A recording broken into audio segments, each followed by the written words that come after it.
You kept working past 67, and somewhere in the back of your mind sits a rule about Social Security taking money away if you earn too much. That rule is real, but it has an expiration date, and most people never learn when it actually arrives. Here is the part that surprises almost everyone. The earnings test, the rule that withholds part of your benefit if your income is too high, does not apply once you reach full retirement age. Not a higher limit, not a softer penalty. It stops entirely. You can earn $1,000 or $1 million, and Social Security will not withhold a single check because of it. For anyone born in 1960 or later, that full retirement age is 67. If you were born earlier, yours may land a few months before that same birthday. What's worth seeing once, quickly, is exactly what changes on that day, the rule you're leaving behind, and how much it actually used to cost you before you got there. Before that birthday, if you are under full retirement age for the entire year, Social Security withholds $1 in benefits for every $2 you earn above the annual limit.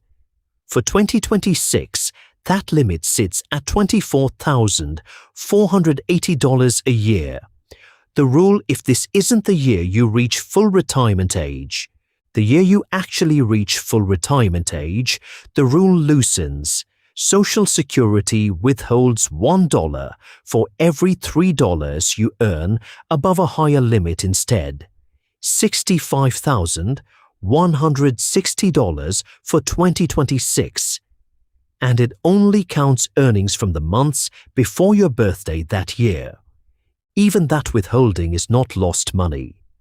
According to the Social Security Administration, any benefit withheld under the earnings test is repaid later, in the form of a permanently higher monthly check starting at full retirement age.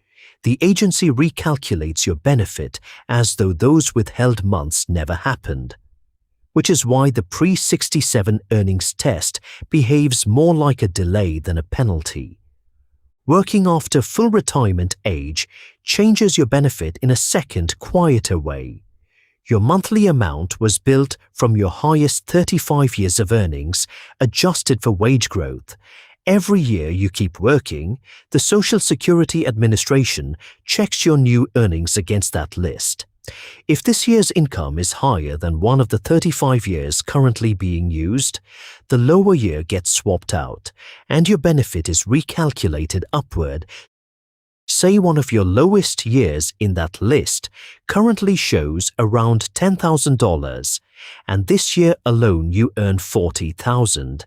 That lower year would be replaced, raising your average and your monthly check. This happens automatically.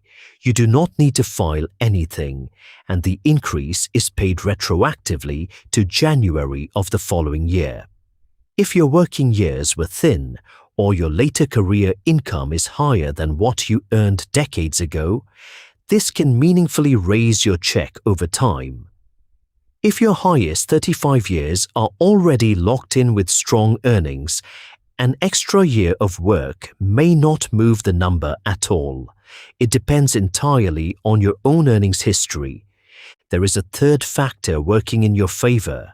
If you have not yet started collecting delayed retirement credits, for every month you wait past full retirement age, up to age 70, your benefit grows by 0.2%, according to the Social Security Administration. That's the only rate involved. Every number that follows is just that rate, added up over time. Say your benefit at full retirement age would have been $2,000 a month. Wait a full year, and it grows to $2,160 a month, 8% higher. Wait the full 3 years, all the way to 70, and it reaches $2,480 a month, a permanent 24% increase. That credit stops accruing entirely once you turn 70, so there is no advantage to waiting any longer than that. None of this comes free though. The income tax consequence of working past 67 is the part almost nobody budgets for.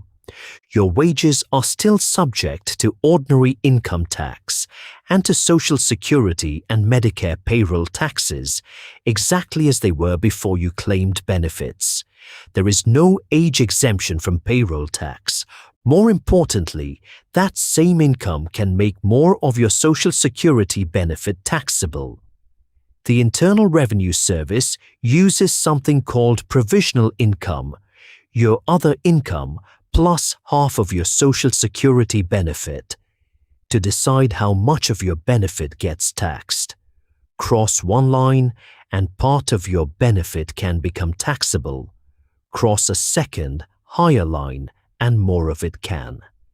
Say you are single with $20,000 of other income and a Social Security benefit paying $24,000 a year. Half of that benefit is $12,000, which added to your other income puts your provisional income at $32,000. For a single filer, the first line sits at $25,000. Cross it, and up to 50% of your benefit can be taxed. Your $32,000 is already past that line. The second line sits at $34,000, where up to 85% can be taxed. You have not reached that one yet, but you are close. For a married couple filing jointly, those same two lines sit at $32,000 and $44,000 instead.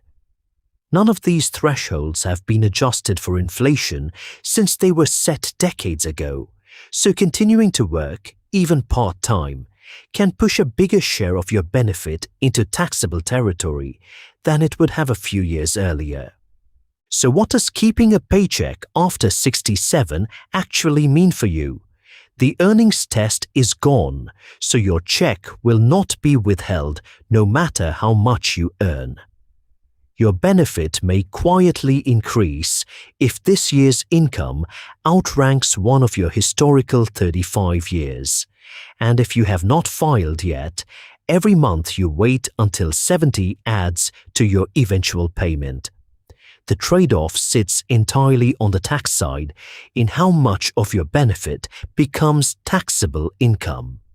If your other income is modest, working a bit more past 67 may cost you very little in tax. If you are already well above those thresholds, the real cost is not a tax on the wage itself. It is that up to 85% of your Social Security benefit becomes part of your taxable income too. Neither outcome is right or wrong. It depends on where your own numbers land, and that is worth running through your own tax return before you decide how much to keep working. Thank you for watching all the way to the end. If this video gave you something to think about, do one small thing. Subscribe to Retirement Decisions Desk. Every video here unpacks one retirement decision, and subscribing is how you'll never miss the next one. Take care of yourself, and I will see you in the next video.